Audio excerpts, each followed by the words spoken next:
आज हमारे पास में Volkswagen की पोलो है, पोलो पेट्रोल। इसमें प्रॉब्लम अभी है कि टर्निंग में जब भी हम ये कर रहे हैं तो कटकट आवाज़ आ रहा है। गाड़ी कभी भी लेफ्ट टर्न या राइट टर्न जब भी करते हैं तो इसमें कटकटाहट की आवाज़ आ रही है। तो इसका मतलब ये है कि आपका एक्सेल जो है, एक्सेल ख़राब हो गया है। एक्सेल की बेयरिंग जो है ख़राब हो जाती है। एक्सेल के बेयरिंग ख़राब होने का सबसे बड़ा रीजन्स होता है इसके बूट्स के फट जाने। बूट्स फटने की वजह से कैसा है कि इसमें जो है मिट्टी पानी सब जाता है, जिसके वजह से इसके बेयरिंग्स जो है ख़राब हो जाते हैं। तो इस चीज़ को अगर लंबे समय तक चलाना है, आपको ध्यान रखना पड़ता है कि इसके बूट्स फटे नहीं। बार बार समय समय पे आपको चेक करना है।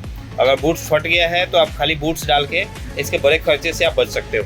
इसके अलावा हमने दोनों एक्सेल देखा, दोनों ही एक्सेल बूट फटने की वजह से, पानी जाने की वजह से ख़राब हो चुका है। और इसकी अभी हम बेयरिंग जो है रिप्लेस करेंगे। नया अगर रिप्लेस करते हैं तो इसकी कॉस्टिंग अराउंड 15-16 हज़ार के आसपास में जाती है। तो इसको रिपेयर करके जो है इसको कॉस्ट मिनिमाइज कर सकते हैं।